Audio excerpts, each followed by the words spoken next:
पूरा देश खुश है, खास करके ऐसे हालात में जब खुश होने की बहुत वजह नहीं होती है ना, तो कोई भी खुशी काफ़ी खुशी दे जाती है। दौर में इस उपलब्धि से बेहद खुशी है। उनको शुभकामनाएं, पूरी टीम को, सपोर्ट स्टाफ को, कोच को, सेक्रेटरी साहब को भी, उनका भी बहुत योगदान रहा होगा। बात की कैसे खुशी जाहिर नहीं, पूरा देश खुश है, खास करके ऐसे हालात में जब खुश होने की बहुत वजह नहीं होती है ना, तो कोई भी खुशी काफ़ी खुशी दे जाती है। तो एक तरह से समझिए कि इस दौर में इस उपलब्धि से बेहद खुशी है। उनको शुभकामनाएं, पूरी टीम को, सपोर्ट स्टाफ को, कोच को, सेक्रेटरी साहब को भी, उनका भी बहुत योगदान रहा होगा। मेरा तो सिर्फ ये कहना है कि ये 17 वर्ष बाद आया, संभवतः आखिरी बार 2007 में जीते थे। तो ये एक मुल्क के लिए, पूरे देश के लिए बेहद खुशी का क्षण है।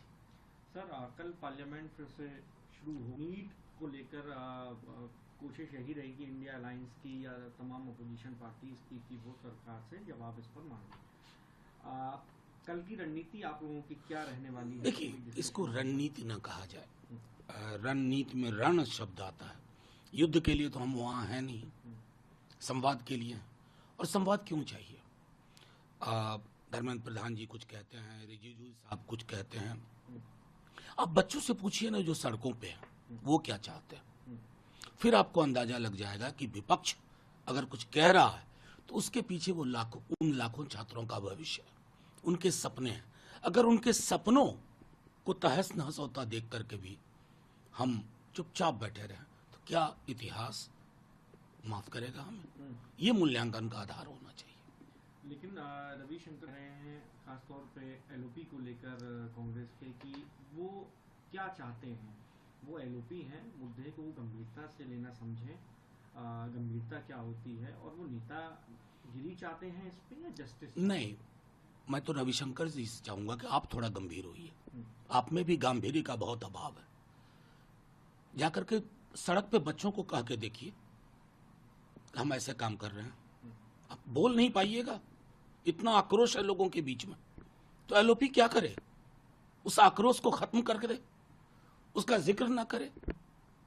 मतलब रविशंकर जी को ये तो समझना होगा ना, किसान आंदोलन के समय में इसी तरह के बयान दे रहे थे, वापस लेना पड़ा ना। सड़कें जब रोशन होती है ना, जाग जाती है ना रविशंकर जी, तो वो मेजॉरिटी, एब्सोल्यूट मेजॉरिटी नहीं देखती है, सनद रहे। सर, कल यूटी की मीटिंग हुई, संजय झा को वर्किंग प्रेसिडेंट बनाया गया, कई सारी बातें सामने आई। आपको लगता है कि ये एनडीए के लिए ठीक रहेगा और बिहार के लिए, क्योंकि वो लोग तो फिर से रिपीट करने की बात करते हैं? नहीं, वो उन सब में उनके दल का मामला, मैं क्यों टिप्पणी करूं। लेकिन मुझे जो थोड़ा कष्ट हुआ, क्योंकि नीतीश जी जब हम लोग साथ में थे या जब ये अलग अलग भी थे, तो विशेष राज्य का दर्जा बिहार की ये 2 दशक पुरानी लगभग मांग है, लगभग 2 दशक, 1.5 दशक। कल मैंने जो सुना है, मीडिया में जो आई है कि प्रस्ताव में है कि विशेष राज्य का दर्जा या विशेष पैकेज, ये जो या बीच में आया है ना, हमें बहुत चिंता है इसकी। ये या बिहार को नहीं चाहिए। बिहार को विशेष राज्य का दर्जा, साथ में विशेष पैकेज चाहिए, या के बिना। और ये मांग रही है सिर्फ ऐसा नहीं कि तेजस्वी जी और राजद की, बल्कि पूरे बिहार की ही मांग रही है। हम श्रम आपूर्ति वाले राज्य के दर्जे में पड़े हुए हैं, चिंता नहीं है। ये चिंता होनी होगी। उसके लिए हमें विशेष राज्य का दर्जा, साथ में विशेष पैकेज चाहिए। उस प्रस्ताव से मुझे थोड़ी निराशा तो हुई है। सर, कल लालू जी ने एक सामने आया इमरजेंसी को लेकर, क्योंकि काफी पार्लियामेंट में चर्चा रहा, उस पर अलग अलग नेताओं ने बयान दिए अपने अपने। उसमें एक लाइन ये भी थी जिस पर सरकार घेरने की कोशिश कर रही थी कि इमरजेंसी उस वक्त ठीक तो नहीं थी, लेकिन हमें देशद्रोही नहीं कहा गया। इस तरह आप नहीं, उनका वो संस्मरण पूरा मैंने पढ़ा है और कई बार उनसे बातचीत में भी ये चीजें हम जानते हैं। इंदिरा जी ने इमरजेंसी लगाई, लोग जेल में गए, लेकिन उनके साथ ऐसा दुर्व्यवहार नहीं हुआ था। दूसरी चीज, वो डेमोक्रेट भी थी। लोगों के एडवाइस के खिलाफ जाकर उन्होंने चुनाव कराया।